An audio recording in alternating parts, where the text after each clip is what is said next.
국민들은 히틀러와 같은 독재자를 바라는가, 이걸 이제 분석을 했습니다.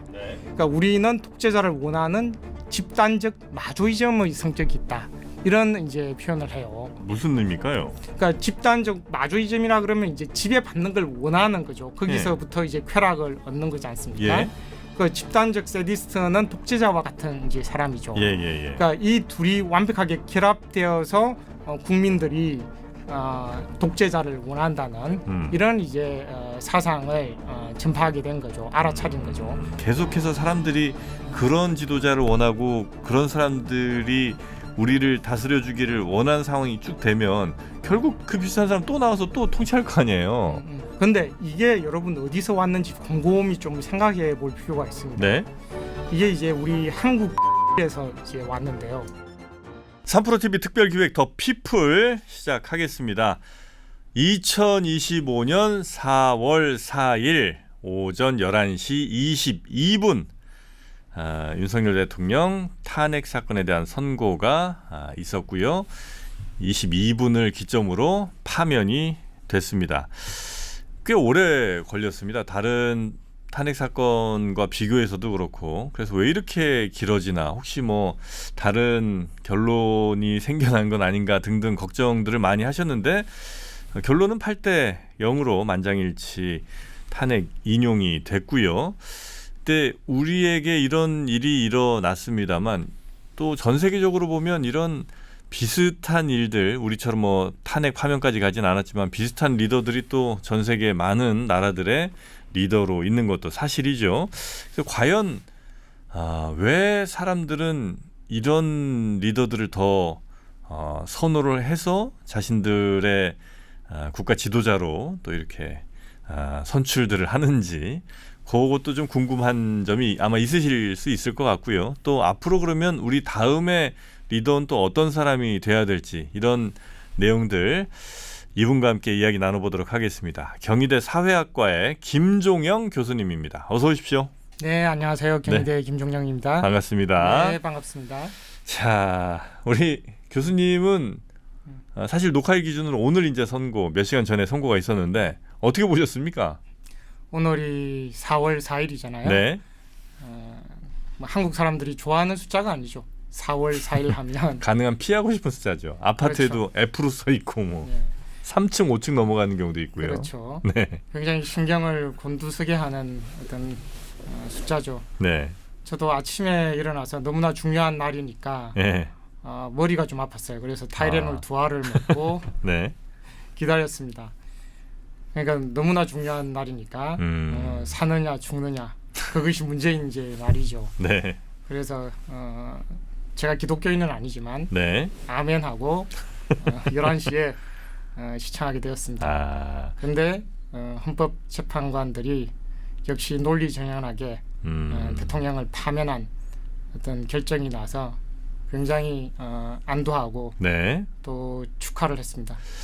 근데 뭐 오늘 저희가 뭐 나눌 얘기의 뭐 주제는 아니겠습니다만, 이렇게 사실 심플했잖아요. 그리고 뭐 굉장히 복잡한 법리적인 무엇보다도 뭐 충분히 납득할 만한 이유들이었던 것 같은데 뭐 이렇게 오래 걸렸나. 왜냐하면 이제 이렇게 오래 걸리면서 굉장히 많은 사회적 비용도 발생을 하고 갈등도 좀 컸지 않았습니까? 그래서 이 정도 결론을 내릴 것 같으면 그냥 빨리 한 달 전쯤에 했었어야 되는 거 아닌가 생각도 좀 들긴 하던데, 그건 뭐 그 내부에서 있었던 일은 뭐 아무도 모르니까 그건 뭐 넘겨야 되겠습니다만, 우리 교수님께서는 지금 이제 파면된 윤석열 전 대통령은 어떤 리더로 정의를 하세요?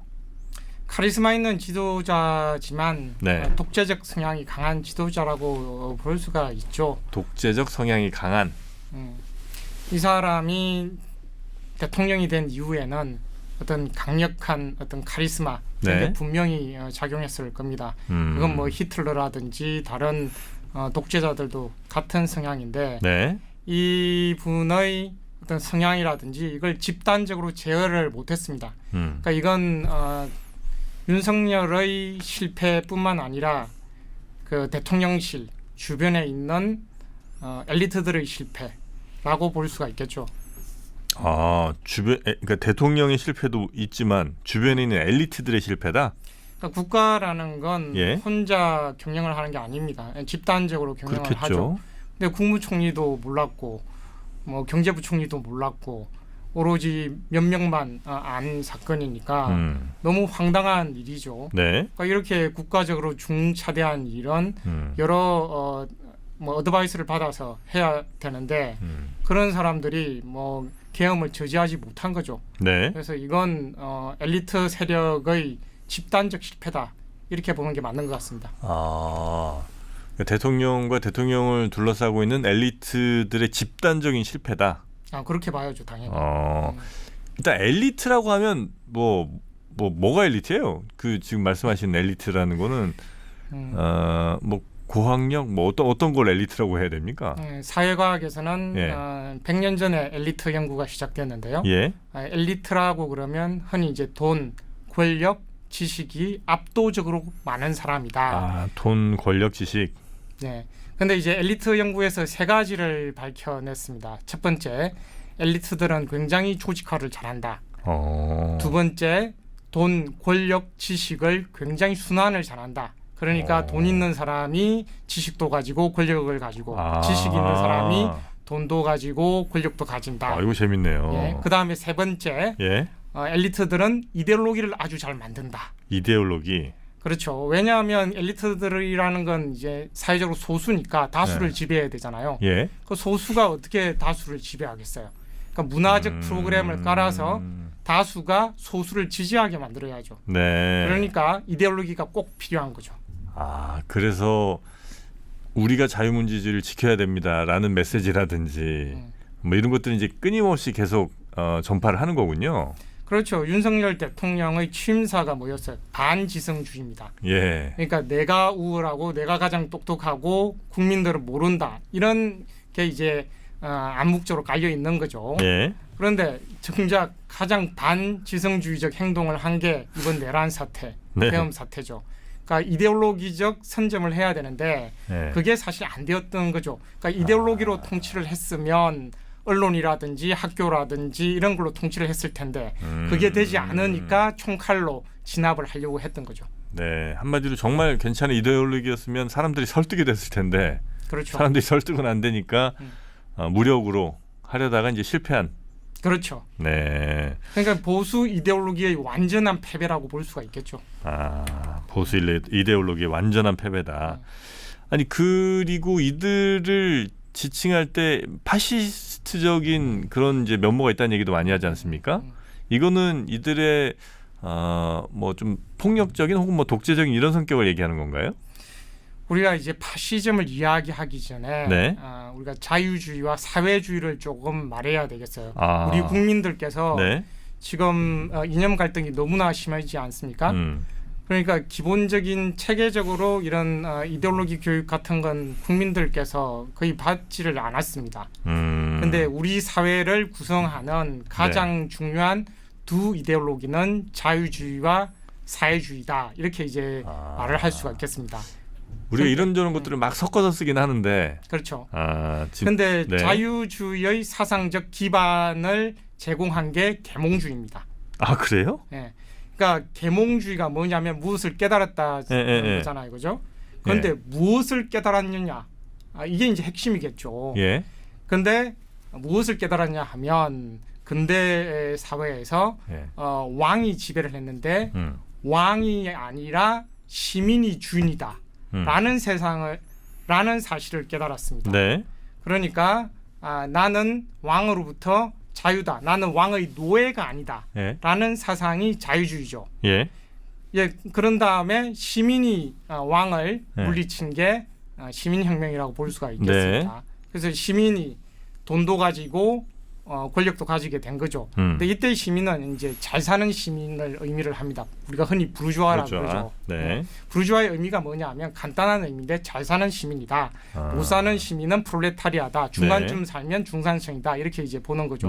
시민이 권력을 가지게 됐는데 이제는 못 사는 시민들이 들고 일어나는 겁니다. 그게 사회주의입니다. 그러니까 민주주의는 했는데 이게 잘 사는 소수의 시민이 못 사는 다수의 시민을 착취하는 구조를 간파한 게 사회주의 사상입니다. 네네네. 그래서 우리 근대 사회에서는 이 자유주의 사상과 사회주의 사상이 이제 나오게 됐는데 네. 이제 파시즘은 네. 이 둘을 짬뽕을 시킨 겁니다. 자유주의와 사회주의를 네네. 그걸 짬뽕 시킨 거예요? 네네. 파시즘이라는 건 네. 원래 이제 무솔리니라는 이태리 독재자가 예. 만들었죠. 예. 근데 이 사람이 원래 좌파였습니다.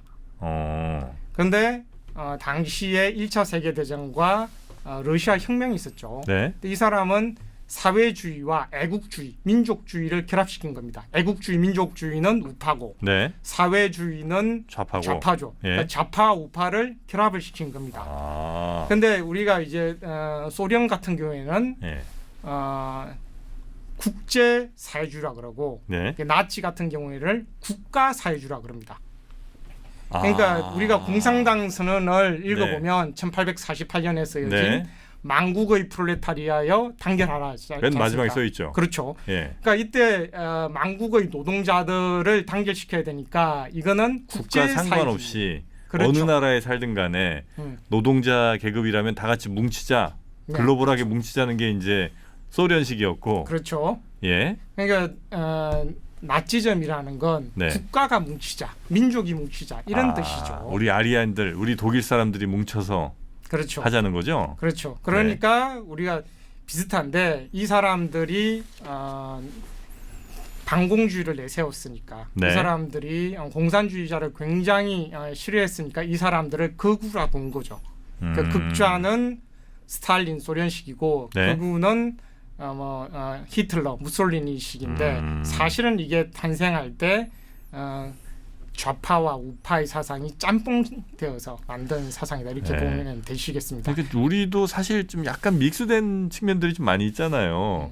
보통 이른바 극우니 뭐 이렇게 얘기를 할 때는 민족주의 개념이나 이런 게 좀 많이 들어 있어야 될 것 같은데 오히려 우리는 약간 좀 이른바 좌파라고 하는 분들이 민족주의적 개념이 좀 더 강한 것 같고 그게 막 혼재돼 있으니까 진짜 우파 혹은 뭐 진짜 좌파는 맞나 뭐 극우 극자라고 분류하는 게 맞나 이제 이런 생각도 좀 들기는 합니다. 네. 우리 국민들께서 굉장히 이제 혼란스러워 하시죠. 네. 근데 이제 유럽의 기준으로 보면 우리는 대부분이 뭐 수구 아니면 보수라고 봐야 되겠죠. 네. 왜냐하면 네. 유럽식 사회주의 사상이 우리에는 없으니까. 네. 그러니까 이제 사회주의를 표방하는 뭐 엘리트들은 없지 않습니까, 사실. 예. 근데 유럽에서는 이미 뭐 200년 전에 사회주의 사상이 생겼고 벌써 100년 전부터 집권한 경험이 있거든요. 네. 그래서 유럽에는 뭐 사회당, 공산당 이런 게 굉장히 자연스러운데 우리는 6.25 전쟁 이후부터 좌파가 또 사회주의 사상이 완전히 제거되는 거니까 그런 뭐 사회주의를 내세우는 이런 이제 엘리트 세력은 거의 없다고 봐야죠. 그러니까 이게 우리가 개념들이 많이 좀 섞여 있는데 이른바 경제적인 생산 도구 수단을 기준으로 보면 자본주의랑 공산주의가 있는 거고 그렇죠. 거기 두 개가 이제 대립되는 개념인 거고 그다음에 자유주의랑 사회주의가 또 있는 거죠. 네, 대립되는 개념이라고 볼 수가 있겠습니다. 그다음에 민주주의와 굳이 대립되는 건 뭐 왕정 내지는 뭐 독재 국가, 독재주의 뭐 이런 정도가 이제 대립되는 개념인 거죠. 네. 그래서 하나를 설명드리면 네. 사회주의를 할 때 그러니까 폭력으로 사회주의를 할 수도 있고 그게 이제 소련식이죠. 아니면 민주적으로 투표를 통해서 할 수가 있겠죠. 그게 이제 유럽식 사회 민주주의, 북유럽식 뭐 이런 쪽. 예. 그렇습니다. 그렇게 이제 우리가 좀 나눠 보면 되고 우리나라는 그러면 기본적으로는 자본주의 시스템이고 그다음에 민주주의를 채택하고 있는 거고 그다음에 자유주의 국가이나 사회주의적인 성격이 좀 가미된 요 정도로 생각하면 될까요? 근데 사실 현대 국가라는 건 네. 사회주의와 자유주의, 좌파와 우파의 정책이나 사상을 모두 섞은 겁니다. 예를 들어서 우리나라 상속세가 한 50% 정도 되죠. 네. 근데 프랑스 혁명이 일어났을 때 처음으로 상속세를 도입하게 됐는데 그때 논쟁이 상속세를 1% 내느냐 마느냐의 논쟁입니다. 몇 프로요? 1%. 2%? 1%. 1%? 네. 그러니까 그것도 정당했다는 거죠. 그러니까 당시에 200년 전의 기준으로 보면 오늘날의 현대 국가라는 건 사회주의나 마찬가지겠죠. 네, 모든 네, 선진국들이 50% 내외의 어떤 이제 세금을 거두니까. 예. 그런데 당시의 자본가들이 요즘을 봤을 때는 이와 같이 자본주의가 진척된 어떤 시스템도 없는 거죠. 왜냐하면 우리는 태어날 때부터 죽을 때까지 전부 다 돈이 필요하니까요. 예전에는 돈을 주고 애를 기르지 않았지 않습니까? 아, 맞아요. 그러니까 실제적으로는 이 두 사상이 역사적 변천을 거치면서 우리 시스템 안에 그대로 녹아 있다고 보면 되겠습니다. 그러니까 우리는 좌파와 우파가 만든 200년 동안의 세상 안에 그대로 녹아서 시스템 안에 살고 있는 거예요. 네. 그러니까 사실은 좌파 우파의 논쟁이라는 건 별로 쓸데없는 논쟁입니다. 이미 다 우리는 두 가지를 다 적절히 섞어 쓰고 있고 네. 물론 이제 어느 나라면 뭐 이게 6대 4기도 하고 뭐 3대 7일 수도 있고 네. 뭐 비율은 좀 다르거나 어떤 거는 특별히 우리가 더 선호해서 더 받아들였을 수는 있지만 여튼 우린 지금 두 개 다 적절히 섞어 쓰고 있는 중이다. 예, 네, 정확한 지적이십니다. 알겠습니다. 자, 그래서 이제 우리의 그 자유주의와 사회주의 요걸 이제 먼저 설명을 좀 해주셨고 그 다음에 이제 파시스트에 대한 이야기를 좀 해주실 건데 파시스트는 그래서 그 이탈리아의 무솔리니가 뭐 일부 사람들을 좀 그러니까 엘리트처럼 이렇게 모아갖고 그 사람들만 어떤 권력을 누린 그런 건가요? 예, 파시즘의 특징이 뭐냐면 일단 예. 카리스마적 지도자가 있습니다. 무솔리니나 히틀러 같은. 카리스마적 지도자. 그다음에 당시의 러시아 혁명이라든지 1차 세계 대전의 영향 때문에 그 국민들이 엄청난 불만이 있습니다. 아, 국민들의 불만. 그렇죠. 그러니까 뭐 트럼프 생각해 보시면 되겠습니다. 네. 또 뭐 윤석열 생각해 보면 되겠습니다. 그러니까 이 카리스마적 지도자가 자신의 국민 인종을 중심으로 대중적 분노를 조직을 하는 겁니다. 아, 대중적 분노. 네, 그렇습니다. 그래서 그 사람이 무력으로 예. 또 테러로 정권을 잡게 되는 거죠. 무솔리니나 뭐 히틀러 같은 경우에는 무력이나 테러로. 공포와 테러로 이제 독재를 하는 거죠. 그래서 공포와 테러에 의한 독재를 우리가 흔히 파시즘이라고 부릅니다. 그런데 여기서 한 가지 더 중요한 것은 네. 이 공포와 테러뿐만 아니라 문화를 통해서 이 파시즘을 강화를 합니다. 흔히 우리가 이걸 문화적 파시즘이라 그러죠. 그러니까 같은 제복을 입는다든지 노래를 부른다든지 이런 것들을 계속해서 반복함으로써 이게 문화적 파시즘을 받아들이게 됩니다. 그러니까 선전선동을 통해서. 그렇죠. 네. 괴벨스 네. 아실 겁니다. 그래서 뭐 독일 국민 전체 또 이태리 국민 전체가 이런 문화적 파시즘에 적게 되는 겁니다. 그러니까 한편으로는 공포와 테러, 다른 한편으로는 문화와 열정이 있습니다. 이 두 가지를 완벽하게 결합을 시켜서 일상생활에서도 파시스트적인 행동을 하는 게 파시즘의 특징이라고 볼 수가 있겠습니다. 그럼 이 파시즘의 목적이라고 할까? 그 지도자 파시즘의 체제 속에서 있는 그 카리스마 있는 지도자의 목적은 자신의 권력 유지 뭐 이런 거예요? 아니면 뭐라고 좀 생각하면 되겠습니까? 1차적으로는 권력 유지인데 네. 기본적으로 이제 파시즘은 소멸해가는 어떤 추락하는 민족 또는 국가를 세우려는 강력한 이제 카리스마적 의지라고 볼 수가 있겠습니다. 네. 그러니까 독일이 무너지고 이태리가 무너지니까 나를 따라서 국가를 같이 세우자라는 이제 어떤 목표가 공동의 목표라고 볼 수가 있겠습니다. 근데 국민들이 만약에 그 사회 구성원들이 역시 마찬가지로 그걸 너무나 바란다면 그 사람들이 잘못됐다고 얘기할 수도 없는 걸 거 아니에요.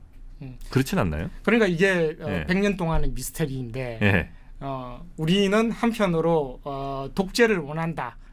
이런 이제 사상들이 흔히 이제 세계에서 가장 유명한 학파 중에 하나가 독일의 프랑크푸르트 학파라는 게 있습니다. 네. 이 사람들이 왜 국민들은 히틀러와 같은 독재자를 바라는가 이걸 이제 분석을 했습니다. 네. 근데 이 사람들이 그러니까 우리는 독재자를 원하는 집단적 마조이즘의 성격이 있다. 이런 이제 표현을 해요. 무슨 의미일까요? 그러니까 집단적 마조이즘이라 그러면 이제 지배받는 걸 원하는 거죠. 거기서부터 이제 쾌락을 얻는 거지 않습니까? 예.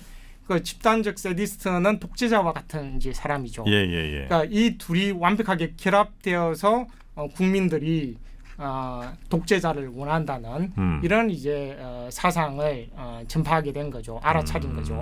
그러니까 이게 무의식적으로 깔려 있기 때문에 네. 의식적으로는 굉장히 캐기 힘들다. 이렇게 이제 그분들이 주장을 하신 거죠. 그러니까 그런 사람들의 무의식적인 바람 같은 거는 그것도 이유가 있을 거 아닙니까? 그 사람들이 그런 그 카리스마 있는 지도자가 하는 행동 하나에 막 감동을 한다든지 아니면 그렇게 해야 우리가 잘 살 것 같은 느낌을 갖는다든지 뭐가 있으니까 이럴 거 아니에요. 그러니까 엘리트가 제가 말씀드렸듯이 네. 이데올로기를 굉장히 잘 만듭니다. 네. 그러니까 그 이데올로기를 통해서 민족주의 이데올로기, 그다음에 적자 생존의 이데올로기, 1차 세계대전 이후에 만들어졌으니까 이게 적자 생존, 그다음에 사회적 다윈이즘 이런 게 이제 득세를 한 거죠. 강자만이 살아남는다. 네. 그러니까 이걸 국민들이 전쟁을 통해서 체감했을 것 아닙니까? 그러니까 훨씬 그런 파시즘이 잘 먹힐 수 있는 토양이 완벽하게 이제 구축이 된 거죠. 그러니까 우리 민족이 살기 위해서는 우리끼리 뭉쳐서 이미 전쟁을 경험을 했으니까 폭력으로서 힘으로서 이 세계를 지도해야 된다. 네. 이런 게 이제 대중들한테 어필을 하는 거죠. 그러니까 이제 이런 질문들을 자꾸 드리는 이유 중에 하나는 어쨌든 지금 뭐 한 사람 몰아낸 걸로 이제 우리가 가진 모든 숙제를 다 해결했다면 그럼 이제 뭐 한 사람 몰아낸 걸로 끝이고 굉장히 좋은 일인데 그렇지만은 않을 것 같아서 그렇습니다. 그러니까 계속해서 사람들이 그런 지도자를 원하고 그런 사람들이 우리를 다스려주기를 원하는 상황이 쭉 되면 결국 그 비슷한 사람 또 나와서 또 통치할 거 아니에요.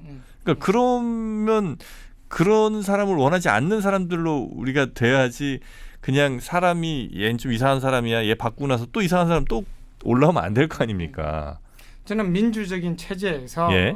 지금 윤석열 내란 사건 같은 경우에는 조금 예외적인 상태라고 이제 볼 수가 있는데 네. 워낙 독특한 이제 캐릭터의 네. 소유자였기 때문에. 예. 근데 파시즘에서는 정치적 파시즘과 사회적 파시즘을 나눕니다. 예. 또는 정치적 파시즘과 문화적 파시즘을 나눕니다. 무슨 말이냐면 독재자는 제거가 되었는데 여전히 사회적 독재 또는 문화적 독재가 지속된다는 겁니다. 예를 들어서 파시즘의 가장 중요한 어떤 특징이 뭐냐 하면 뭐 강자동일시, 약자 혐오, 뭐 동조 강박, 뭐 흑백 논리 이런 걸 들 수가 있겠습니다. 네. 그런데 이런 사회적 파시즘, 문화적 파시즘은 우리가 제거하기가 힘들죠. 근데 이 말을 딱 들어보면 한국인들이 전부 다 전교 1등 이런 사람들을 부러워하죠. 강자 동일시, 약자 혐오, 흑백 논리. 흑백 논리는 뭐 너무 우리 사회에 많이 깔려 있는 것 같고 약자 혐오 역시도 상당히 좀 그래 보이긴 하고요. 강자 동일시라는 게 정말 막 돈 많은 사람, 권력 많은 사람 뭐 이런 사람을 동경하면서 내가 마치 그 사람인 것 같은 느낌을 갖는다는 그런 건가요? 그렇죠. 그런데 이게 여러분 어디서 왔는지 곰곰이 좀 생각해 볼 필요가 있습니다. 네. 이게 이제 우리 한국 교실에서 이제 왔는데요. 교실? 그렇죠. 그러니까 우리가 지금 생각해 보면 예. 뭐 기성세대는 전교 1등부터 꼴찌까지 줄을 세우고 요즘은 이제 고등학교에서 1등급에서 9등급까지 있습니다. 네. 그러니까 줄을 쭉 세우는 거죠. 그러니까 전교 1등 아니면 1등급이 강자라고 볼 수가 있겠죠. 그 다음에는 뭐 7등급, 8등급, 9등급 학생들은 약자죠. 네. 그러니까 모든 학생들이 강자를 동일시하겠죠. 그 다음에 모든 학생들이 스카이를 가기를 원합니다. 그러니까 이 동조 강박이죠. 네. 모든 사람이 한 군데로 가니까 그리고 모든 국민들이 강남에서 살기를 원합니다. 맞아요. 그러니까 이런 우리의 파시즘적 사회적 파시즘이라는 게 어디서 왔냐? 한국 교육에서 왔다. 이렇게 이제 볼 수가 있겠습니다. 그래서 우리가 정치적 파시즘은 윤석열 파면으로 인해서 끝냈지만 네. 사회적 파시즘은 계속된다고 볼 수 있겠죠. 예를 들어서 여러분들이 응원봉을 들고 집회에 나갔어요. 예. 그럼 집에 가면 뭘 어떻게 하시겠습니까? 애들 학원 보내야죠. 예. 그다음에 공부 잘하나 못하나 네. 못하면은 굉장히 폭력적으로 구박을 하겠죠. 더 비싼 학원 보내려고 또 돈 많이 벌려고 하실 테고. 그리고 강남 아파트로 가야죠. 경기도에 살면 서울에 와야 되고 서울에 살면 강남으로 가야죠. 예. 그러니까 우리가 응원봉을 들고 집회를 해서 윤석열을 파면시켜도 사회적 독재, 사회적 파시즘은 계속된다. 근데 그거는 뭐 독재라고 할 수 있는 거예요? 아니면 원래 인간의 본성이라는 게 남들보다 더 많이 갖고 싶고 옆 사람보다는 더 큰 집에서 더 좋은 차 타고 싶은 게 이건 본능적인 거 아니에요? 아닙니다. 그러니까 우리가 독일과 미국 생각해 보시면 될 텐데요. 예. 그러니까 독일 국민들과 미국 국민들은 자녀를 사교육 안 시키잖아요. 그죠? 네. 우리는 1년에 32조를 씁니다. 그러니까 가계의 굉장히 많은 부분을 사교육에 보냅니다. 네. 독일 같은 경우에는 뭐 평준화되어 있으니까 명문대라는 게 없죠. 근데 미국 같은 경우에는 뭐 서울대 수준의 대학이 한 60개 정도 있습니다. 네. 그리고 스카이 수준의 대학이 한 100개 정도 있습니다. 그러니까 우리나라처럼 피라미드 구조가 아니에요. 꼭 이 대학에 가야 되겠다. 그런 건 없거든요. 그러니까 예를 들어서 우리가 하버드, 예일, 프린스턴을 우리가 입학했다 그러면 네. 미국 학생들은 뭐 프린스턴에 합격했다 그러면 재수를 해서 하버드 갈까? 이런 생각이 아니란 말이에요. 그런데 우리는 연고대를 들어갔으면 서울대를 가야 되겠다. 그러니까 서울대를 가장 많이 보내는 학교가 어디냐면 연세대와 고려대입니다. 진짜요? 네, 그렇습니다. 재수하고 재수 잠수를 해서 그러니까 우리는 피라미드 꼭대기를 가야 되는 거예요. 그러니까 독일과 미국 사람들은 우리보다 다원주의다 이렇게 말을 할 수 있겠죠. 독일이 훨씬 더 다원주의지만 그래서 이러한 뭐 강자 동일시, 약자 혐오 같은 건 이들 나라에서는 훨씬 적게 일어나는 거죠, 사실. 인간의 본능이 아니다. 사회 시스템에 의해서 만들어지는 것이다. 이렇게 볼 수가 있겠습니다. 아니 그러니까 참 본능 부분이 좀 애매하긴 한데 예를 들어서 미국에도 보면 뭐 싼 집도 많지만 비싼 집은 정말 상상 초월 비싼 집이잖아요. 뭐 몇백억, 뭐 몇천억짜리 집들도 있는 것처럼 뭐 뉴욕에 어디가 뭐 아파트인데 뭐 천억짜리 아파트도 뭐 이렇잖아요. 그러니까 이런 거는 그 또 사람들이 그런 걸 많이 동경할 거 아닙니까? 네네. 그러니까 그거는 본능에 가까운 거 아닌가? 물론 이제 많이 가진 자를 예. 부러워하는 건 예. 본능에 가깝다고 볼 수 있지만 예. 모든 국민들이 어떤 특정 한 지역에 살아야 되겠다 이런 건 없죠. 그러니까 뉴욕에 살든 마이애미에 살든 LA에 살든 네. 이게 다원화되어 있는 거죠. 그런데 우리나라 사람들은 모두 서울에 가야 되고 모두 네. 강남에 가야 되고 모두 스카이에 가야 되니까 우리나라 사람은 그런 이유는 뭐예요? 그러니까 사회 시스템이 그런 사회적 독재 체제로 유지되게 된 것이죠. 그러니까 지난 뭐 해방 이후 계속 뭐 서울 중심, 뭐 스카이 중심, 서울 중심으로 계속 키워주다 보니까 오늘날과 같은 행태가 됐다고 볼 수 있겠죠. 근데 그 뭐 박정희 때도 보면 야 서울로 너무 좀 저 집중 좀 안 되게 하라고 끊임없이 막 지방 뭘 만들고 뭐 지방을 자꾸 분산시키고 서울 못 들어오게 하려고 했는데 결국은 다 들어오잖아요. 네네. 우리나라 사람들이 유독 더 그런 거예요? 아니면 그런 제도 속에서도 계속 뭔가 순위를 이렇게 막 매겼던 어떤 또 다른 시스템이 있어서 어쩔 수 없이 이게 끌려간 겁니까? 제도 때문에 그렇죠. 사실은 네. 이게 지방 분권이라는 거, 지방 시대라는 게 네. 박정희 시대에 굉장히 많이 되었죠. 왜냐하면 제조업이라는 게 영남 중심으로 발전을 했잖아요. 예. 그러니까 뭐 울산이라든지 뭐 거제라든지 창원이라든지 이런 지역이 많이 발전을 했죠. 네. 그러니까 그때야말로 정말 이제 지방 시대였죠. 그때만 해도 뭐 서울이 물론 중심이었지만 뭐 대구라든지 부산이라든지 광주 이런 지역이 발전을 했죠. 네. 그때 대학 순위를 보면 뭐 경북대, 부산대, 전남대 같은 경우에는 연고대 수준의 대학이었단 말이에요. 뭐 지방 국립대들이 그랬죠. 그랬죠. 예. 충남대도 마찬가지고. 예. 근데 이제 뭐 계속해서 뭐 1980년대 이후, 90년대 이후 뭐 신자유주의가 되면서 네. 또 1983년에 뭐 이병철 혁명이라는 게 있었죠. 반도체 공장을 1983년에 용인에 짓게 됩니다. 그러니까 우리나라의 경제 시스템이라는 게 크게 이제 박정희 패러다임과 이병철 패러다임으로 볼 수가 있는데 그래요? 이 지식 경제의 중심이 1980년대부터 수도권으로 옮겨지게 됩니다. 이게 반도체를 만들기 위해서는 인재가 가장 중요하잖아요. 네네. 이병철 자선회전에도 나옵니다. 그러니까 1980년대를 기점으로 모든 게 이제 수도권으로 집중되게 되는 그런 현상이 있죠. 그러면서 이제 수도권 집중화가 오히려 더 심해졌군요. 그렇죠. 뭐 기점으로 이제 지식 경제가 완전하게 만개한 게 우리가 한 2015년 정도입니다. 그러니까 2015년부터는 급격하게 지방의 청년들이 서울로 쏠림 현상이 있습니다. 네네네.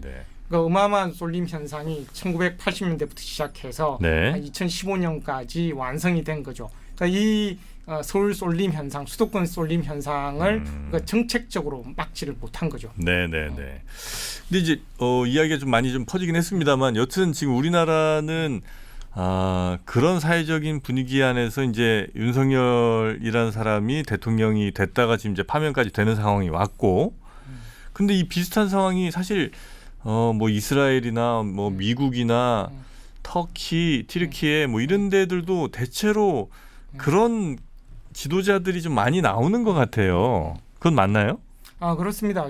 요즘 뭐 가장 중요한 단어 중에 하나가 포퓰리즘이잖아요. 예. 그러니까 포퓰리즘의 반대가 뭐냐면 엘리트주의입니다. 음. 그러니까 유럽이라든지 미국 같은 경우에는 대중들이 빈부의 격차가 심해지고 이민 문제가 굉장히 중요하니까 네. 이런 문제들 때문에 엘리트들을 굉장히 싫어해요.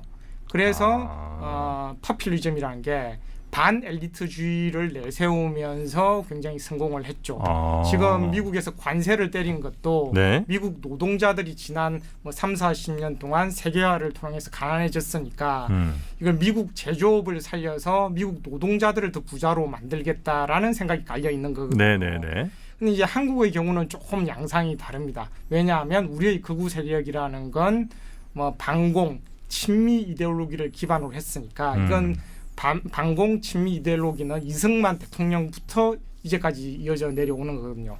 그러니까 서구는 엘리트 대 대중이라 그러면 우리는 반공이냐 아니냐로 이제 나누어지니까 이데올로기적 기반이 이제 다른 거죠. 그래서 그 두 세력이 굉장히 다르게 우리가 문화적으로 해석해야 된다 이렇게 볼 수 있겠습니다. 네. 그러니까 우리가 윤석열을 뽑은 거랑 미국이 트럼프를 뽑은 건 좀 다르게 봐야 돼요? 완전히 다르죠. 그래요? 네, 그렇죠.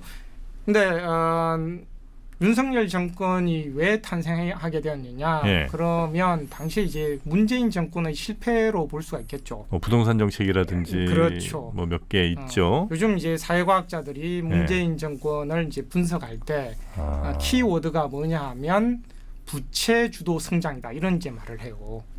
그때 당시에는 소득 주도 성장 뭐 이런 얘기가 좀 있었는데. 그게 아니라 예. 돈을 빌려서 부자들이 서울이나 수도권의 아파트를 사서 부자가 되었다. 여기에 대한 국민적인 분노가 엄청났죠. 그랬죠. 그다음에 윤석열이라는 캐릭터가 굉장히 반문재인 진영에 나타나서 이제 이걸 정권을 잡게 되는 그런 이제 계기가 되었죠. 네네. 그래서 맥락은 우리는 좀 다르긴 다르지만 이제 좌파 엘리트주의에 대한 어떤 강렬한 반발심이 있었다고 볼 수가 있겠습니다.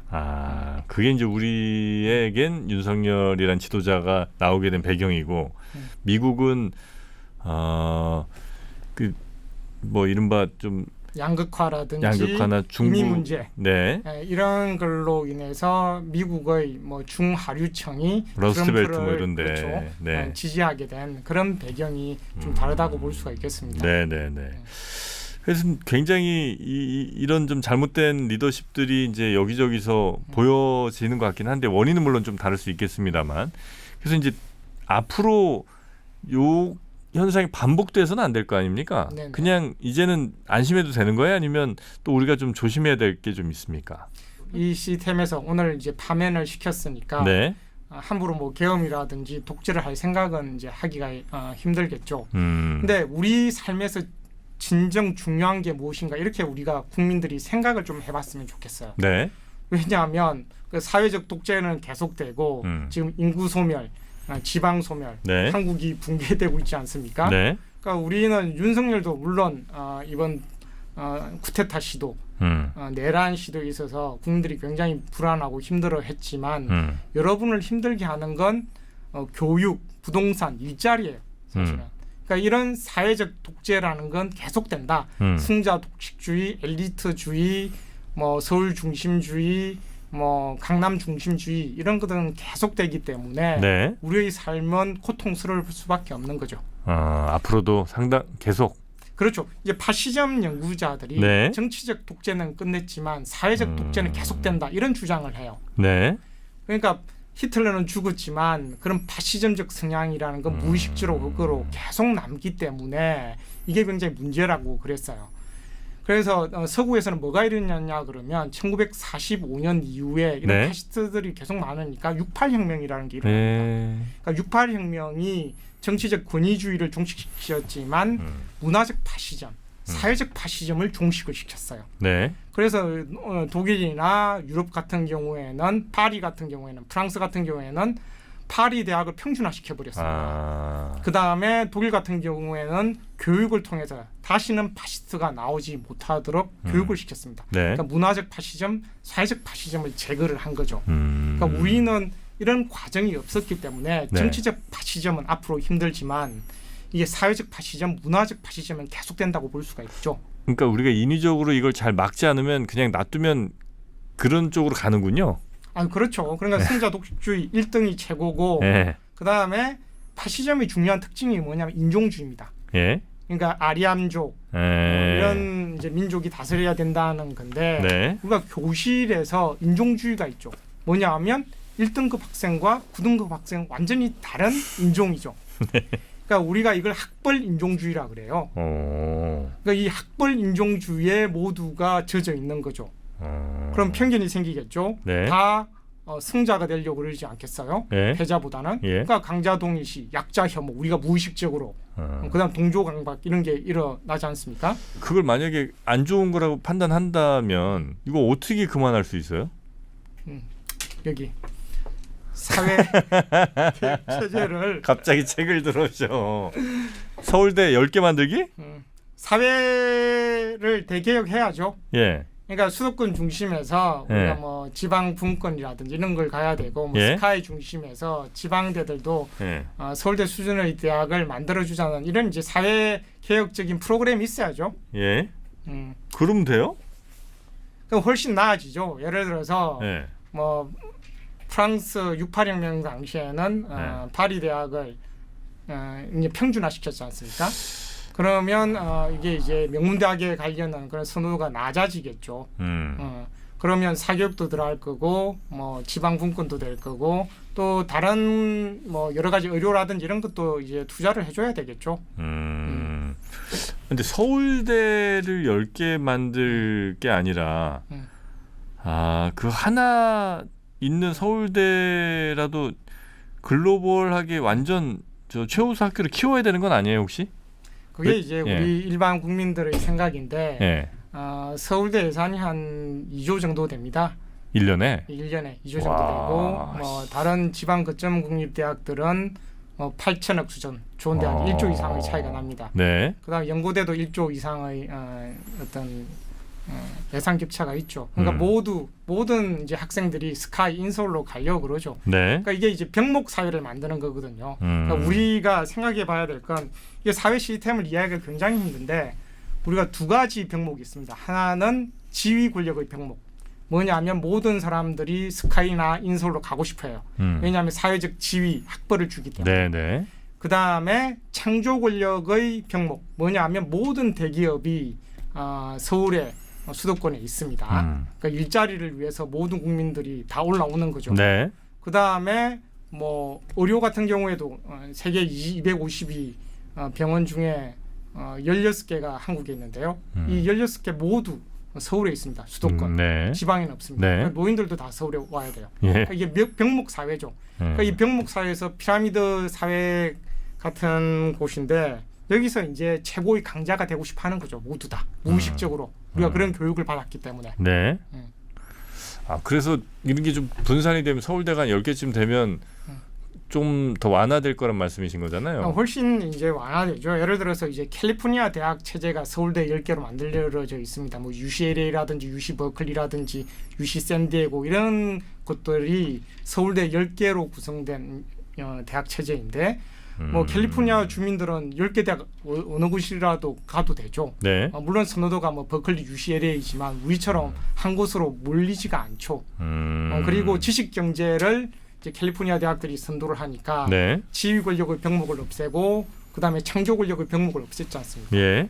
그러니까 실리콘밸리에서 캘리포니아 북부에서 그 지식 경제 혁명이 일어났지만 뭐 샌디에고라든지 LA라든지 뭐 이런 데도 다 창조 권력이 대기업들이 다 있으니까 그렇게 집중적이지가 않죠. 근데 이제 뭐 이게 반대 입장에서 생각하자면 예를 들어 그 분산했다고 하는 뭐 프랑스라든지 독일 혹은 뭐 그런 유럽의 여러 나라들에서 그러면 미국의 여러 지금 혁신 기업들이 막 어마어마하게 글로벌 저 기업으로 떠 올랐을 때 유럽의 그 대학 나온 친구들이 그러면 거기에서 뭐 제대로 한 거 있나? 그러니까 저희가 이제 몰라서 그런 것도 있겠습니다만 별로 눈에 띄는 두각 나타나는 회사도 별로 안 보이고 스타트업이라든지 뭐 세계를 지배하는 이런 기업들이 안 보이잖아요. 그러면 그냥 고만고만한 회사들 여러 개 있는 것이 뭐 당장은 행복해 보이나 결국 그런 글로벌 빅테크들이 이제 미래 사회는 더 지배가 강화될 거 아니에요. 그러면 그들에 대한 종속이 더 세지면 차라리 우리가 조금 경쟁이 치열해 보이더라도 그 서울대 거기 완전히 좀 초엘리트들로 묶어갖고 좀 제대로 된 회사 하나 키워갖고 글로벌 회사 키우는 게 더 맞는 거 아닌가 하는 생각이 들기도 하는데. 아주 좋은 질문입니다. 예. 그러니까 서울대 10개 만들기 위해서는 파리 대학 체제가 아니라 예. 캘리포니아 대학 체제를 하자는 거죠. 그건 또 다르군요. 예. 뭐 약간 다른데 네. 예전에는 뭐 파리 대학 체제처럼 하자고 그랬는데 이제 유럽의 대학들이 굉장히 안 좋아지기 시작했습니다. 경쟁력이 좀 많이 떨어졌습니다. 근데 네. 이제 미국 대학들이 잘 나가니까 예. 특히 이제 캘리포니아 대학들이 잘 나가니까 평준화는 시키긴 시키되 상향 평준화를 하자. 이런 이제 의도죠. 예를 들어서 뭐 퀄컴 들어보셨을 겁니다. 네. 회사 이 이제 회사가 UC 샌디에고 공대 교수가 만들었습니다. 퀄컴이? 네네. 아 그래요? 네. 그래서 샌디에고는 예전에는 그렇게 유명하지가 않았는데 요즘 굉장히 유명하죠. 넥스트 실리콘밸리가 샌디에고라는 곳이 있고 텍사스의 오스틴이라는 곳이 있습니다. 네. 삼성하고 뭐 테슬라 이런 곳이 가 있죠. 예. 그러니까 테슬라가 가 있는 곳도 왜 오스틴이라는 곳에 갔냐? 거기에 이제 세계적인 대학이 있습니다. 텍사스 오스틴 대학이라고. 그래서 지식 경제이기 때문에 네. 대학이 굉장히 중요하죠. 그래서 유럽식 평준화 모델에 미국식 모델을 좀 섞었다고 볼 수가 있겠죠. 캘리포니아 대학 체제라고 볼 수가 있겠죠. 서울대 10개 만들기는.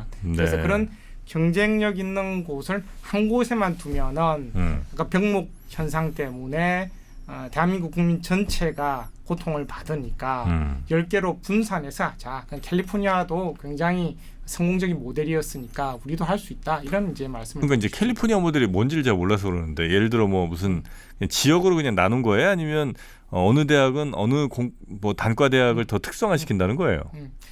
좋은 질문입니다. 캘리포니아 대학 체제가 뭐냐면 예.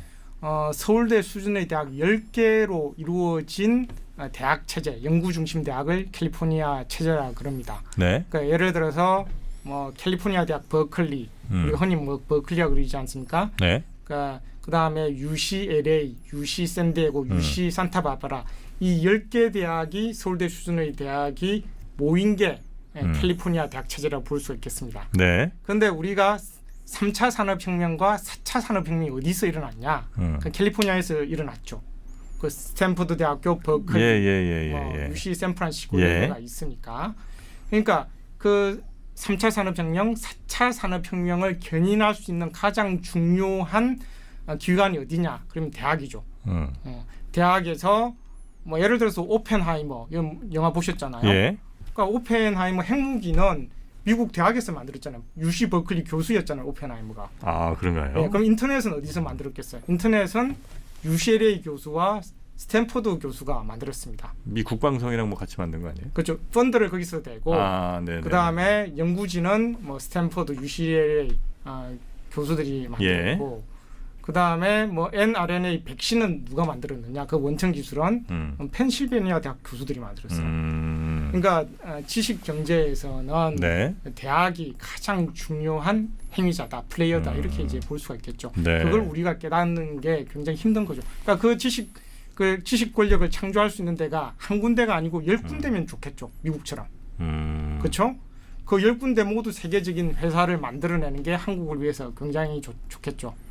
그러니까 그 10군데를 어떻게 만들어요? 그러니까 돈을 많이 쏟아부으면 돼요? 아니면 뭐 지금 서울대는 2조씩 쏟아붓고 있는데 그 돈 많이 쏟아부어서 될 문제인지 아니면 뭐 세계 최고의 뭐 석학들을 뭐 모셔와 뭐 그것도 돈 드는 일이긴 합니다만 모셔와서 10군데 대학으로 분산을 시키라는 건지. 그러니까 10군데다 서울대 수준의 예산을 투입하자는 겁니다. 아, 예산 투입? 예, 예산을 투입하고 네. 석학들을 모셔와서 네. 연구 중심으로 가자는 그런 이야기입니다. 그러니까 어려운 얘기는 아니죠. 근데 그 어렵진 않죠. 그 개념 자체는 어렵진 않은데 첫 번째는 그러면 그 대학들의 어마어마한 저 예산을 쏟아붓기 위해서는 지금 다른 대학들에 들어간 돈들을 빼고 이제 그 대학들에 몰아줄 거냐 아니면 지금 있는 거 플러스 더 가져와서 예산을 투입할 거냐 문제가 하나 있고 네. 그 다음에 그 정도 투입하면 정말 거기 다니는 학생들이 수준이 그냥 올라가는 건지 그것도 약간 의심스러울 수 있겠는데요. 네네. 굉장히 중요한 질문인데 예. 첫 번째 서울대 10개를 만드는데 1년에 한 3조 내지 4조 예산이 됩니다. 근데 우리 1년의 사교육비가 32조예요. 네. 그리고 우리 1년 정부 예산이 650조를 넘죠. 그죠? 그러니까 한 0.5%의 어떤 예산만 투입하면 되는 거고 사교육비의 10%만 투입하면 됩니다. 그러니까 이게 의지만 있으면 가능한 거죠. 그 다음에 노력을 당연히 해야 되겠죠.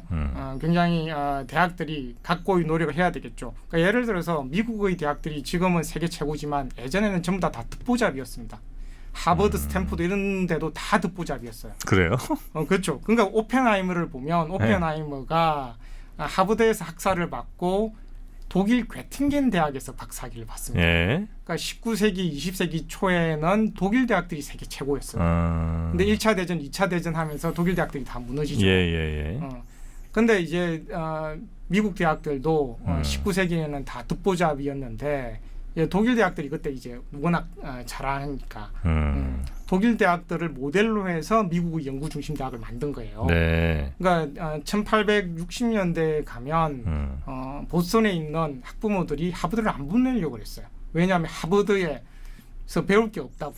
그러니까 요즘은 상상이 안 되죠. 그러니까 미국의 모든 대학들도 다 듣보잡이었습니다. 그런데 독일의 연구 중심 대학 모델을 기반으로 해서 미국 대학을 개혁을 한 거죠.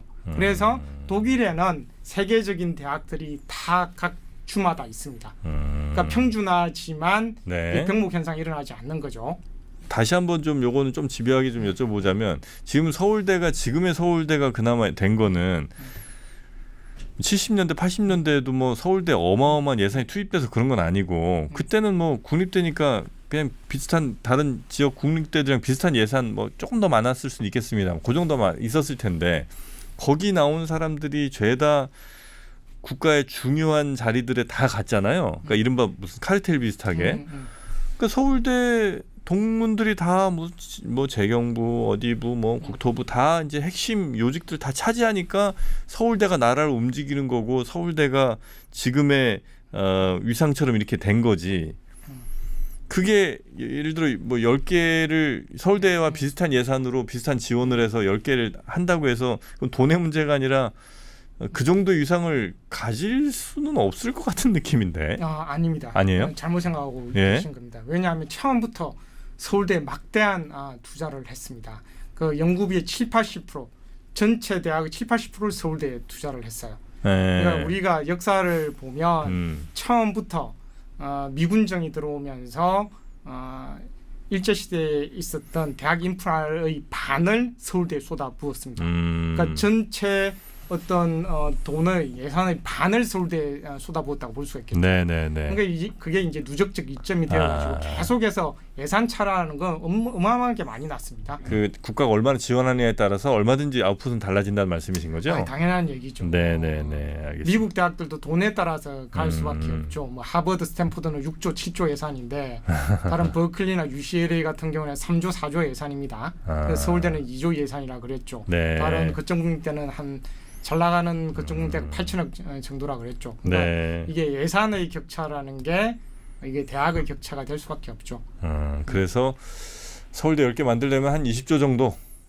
3, 4조 정도가 있으면 됩니다. 3, 4조요? 왜 3, 4조? 이제 이미 들어간 돈이 있으니까? 그렇죠. 이제 추가로. 예산이라는 게 우리가 뭐 약간 복잡한 얘기지만 교비 예산이라는 게 있고 산학협력단 예산이라는 게 있습니다. 이제 교비 예산에 학생 등록금과 정부 지원금이 있어요. 네. 이 정부 지원금이 한 2020년 기준으로 3,600억 정도 차이가 납니다. 네. 한 대학에 3,600억을 드린다면 한 3조에서 4조 정도가 되겠죠. 네, 그러면 네, 네. 지금 뭐 8천억, 9천억 예산에서 3천억, 4천억 정도를 보태면 연고대 네. 수준의 대학이 되는 거예요. 그러니까 서울대 수준의 대학은 되기 힘들고 지금 당장은 네. 수십 년 가야 되겠죠. 근데 이제 한 3천억, 4천억 정도를 쏟아부으면 서울대 수준의 대학이 연고대 수준의 대학이 될 수 있죠. 네네네네. 그렇게 해서 그런 학교들 좀 늘려주는 게 필요하다.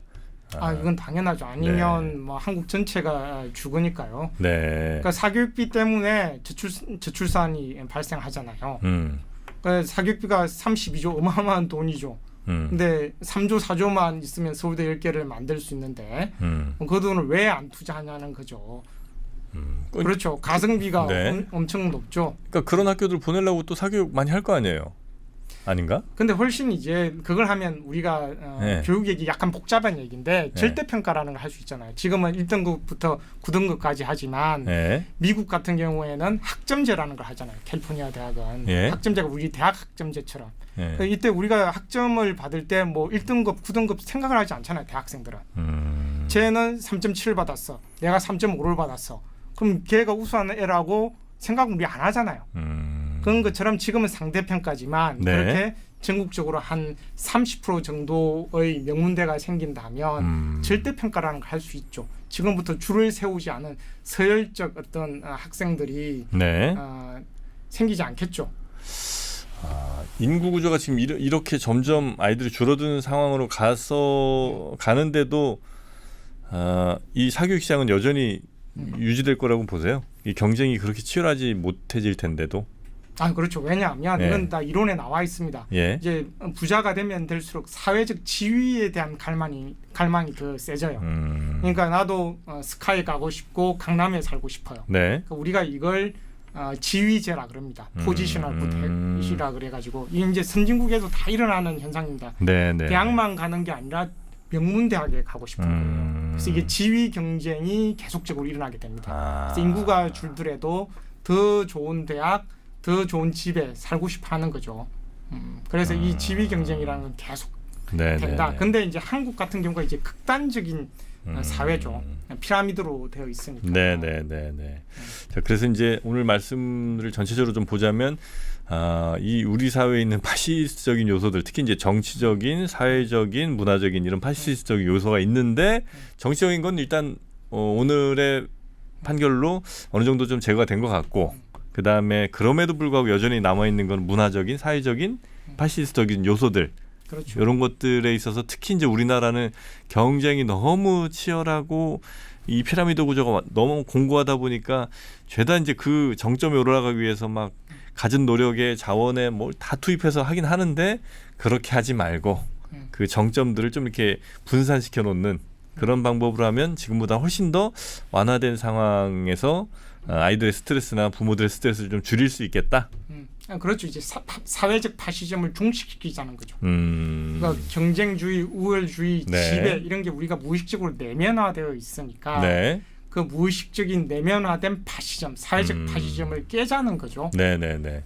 거기에 상징적으로 가장 먼저 할 수 있는 저 사업이 아마도 10개의 서울대 만들기. 네, 당연합니다. 네, 그것이 된다면 아마 경쟁도 상당히 많이 좀 완화될 것 같다.